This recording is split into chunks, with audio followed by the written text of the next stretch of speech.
Greetings everybody, welcome back to the landscape. I've been wandering in woodland today. Had a lovely couple of hours just wambling along, minding my own business. And as I was walking along, for some reason, I had this memory going through my head of an exhibition I and another photographer ran several years ago now, and the title that we chose for that exhibition was Feel the Land. And the reason why we chose that title was that we decided to use that exhibition to showcase our reaction with the landscape around us, wherever it was. It didn't really matter. And as I was wandering through the woodland, as I say, I just had this title running around in my head. And by the way, running the exhibition was a superb experience. I mean, I never really realized how much goes into the preparation of an exhibition and the advertising material and flyers and invites, and you know, the list goes on, the cost goes on as well. But that said, it was a superb experience, taught me a lot about putting on an exhibition and showing off the work that you do, making a statement as you as an artistic person. Having left that woodland, I've then come to a vantage point where I can actually see where I was walking. I'm basically near a lake, and I'm now the other side of that lake. So all of the colour and the texture and everything that I was in is now very, very visible. And because I'm a certain distance away, of course, it's all compressed. I'm not close to those trees, I'm not close to those leaves. So everything is kind of mashed together. But what I was walking through was a mixture of green and gold and yellow and orange. And as I walked down this lake shore, kind of with my brain in neutral and that exhibition title running around in my head, it suddenly occurred to me that I was looking at a scene that encapsulated Feel the Land, that encapsulated where I was, what I was experiencing, and the colours and the atmosphere that I was experiencing. And I'm going to show it to you in a moment, but I just wanted to kind of set the context first. The fact that I've got a memory running around in my head. I've had an experience.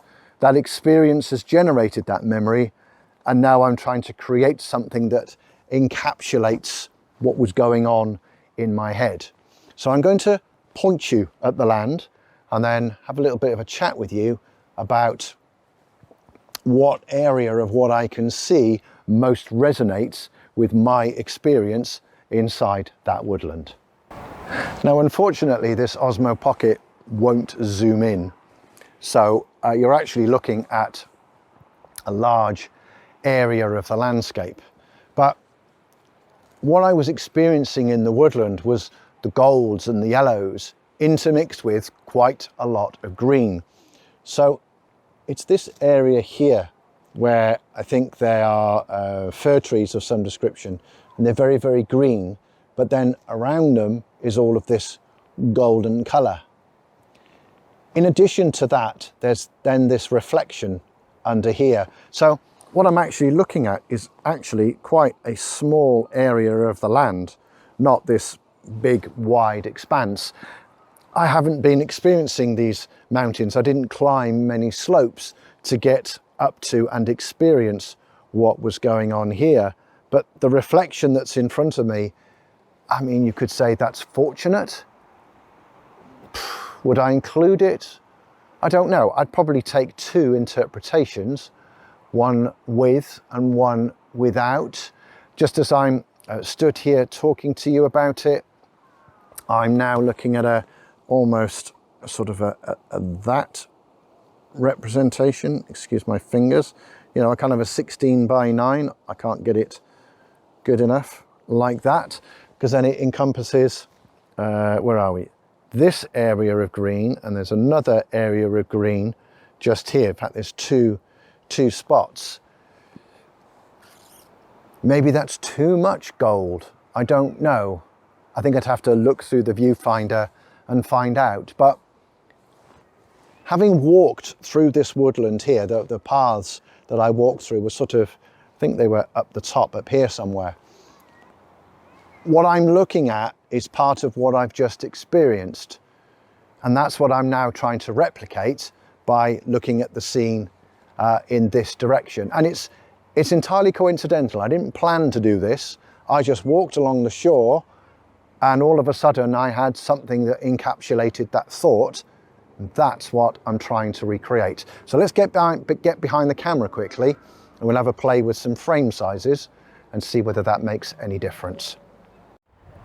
Okay, so here's the back of my camera. Let me just brighten the image up a little bit so you can see it. And I have had a quick play with compositions.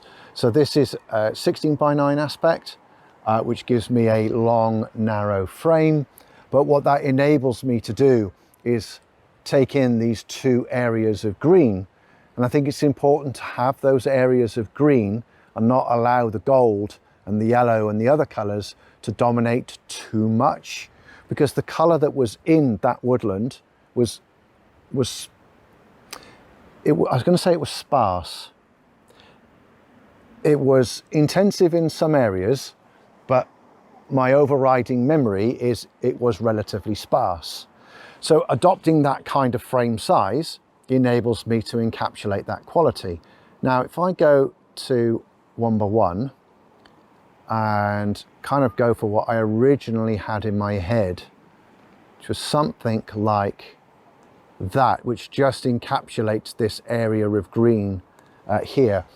I think that works, but like I was saying about the gold and the yellow is much, much more dominant in the square frame than in the 16 by 9. If I just recompose, the 16 by 9 lets me have more green. Now, some of you will be thinking, well, hold on a minute, Hugh, why are you not going for 3 by 2? And the reason for that is that up here, there's lots of bare trees and bare tree trunks, and they cut the edge of the frame. That jars with me. I'm not very comfortable with that. Also, there's an area of deep shadow up here, which I'm not very happy with. 16 by 9, that was a good compromise between the two things. Now I'm on F16, I don't need to be F16, F8 will be fine. I think we shall manually focus probably on this large tree down here. So let's just do that. I'm using a 70 to 200mm lens. There we go, something like that. I don't know what the focal length is. 135mm, there we go. So 135mm, 1/13 of a second, f8, 2-second timer, ISO 100. Feel the land. Oh, I've just noticed there's a tree here right on the edge of the frame. If I do that, that tree has a wee bit of space. So let me just recheck focus. Yeah, that'll do. Yeah, that's better. Feel the land. Let's just replay those two frames. Whoops. Come on. Just give me the image. So that was the first one where I didn't notice I had this tree here. In fact, I've got something dark creeping into the edge of the frame there. I don't quite know what that is. And then I just repositioned it ever so slightly. That tree's got space. that object there has been, well, it's just creeping into the very edge, but do you know what? It's clonable. Feel the land. My experience walking through that woodland.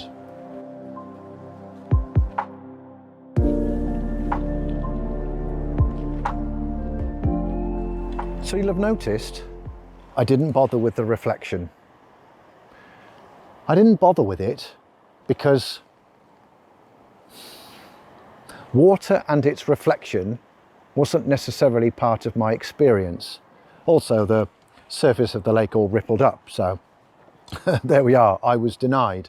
But the overriding factor was it wasn't part of what I'd experienced over there. And to some extent, I actually completely ignored it. I didn't even think about it until actually I'd repositioned you over there and I'd noticed that the lake had gone still again. It's actually starting to go still right now.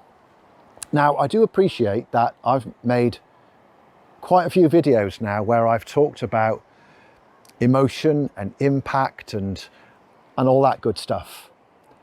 I make no apology for that because that's very much who I am as an artistic person. And I hope that it encourages you all to think about how you go about your own photography or art or whatever it is that you do.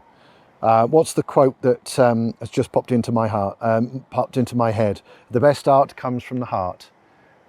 Brooks Jensen was quoted as saying that in one of his books. It's a very, very good quote, and it sums up who I am as an artistic person to a complete T. Now, I've just noticed the lake has gone still again, so I'm going to, just for the hell of it, I'm going to replay that composition, but with the lake still and so forth. And I'm desperately trying to do the outro whilst I'm talking to you, which isn't going to work because I have a funny feeling there's not enough juice in the battery. Oh, there is, just. Oh, no, come on. So I'm going to focus on the lake. Battery running low. Please change. There. Blast it. And the wind's picked up. There we go. Never mind. It was worth a try. If I do get to try it, I'll stick it on the end of the video. But anyway, I'm going to leave this video here.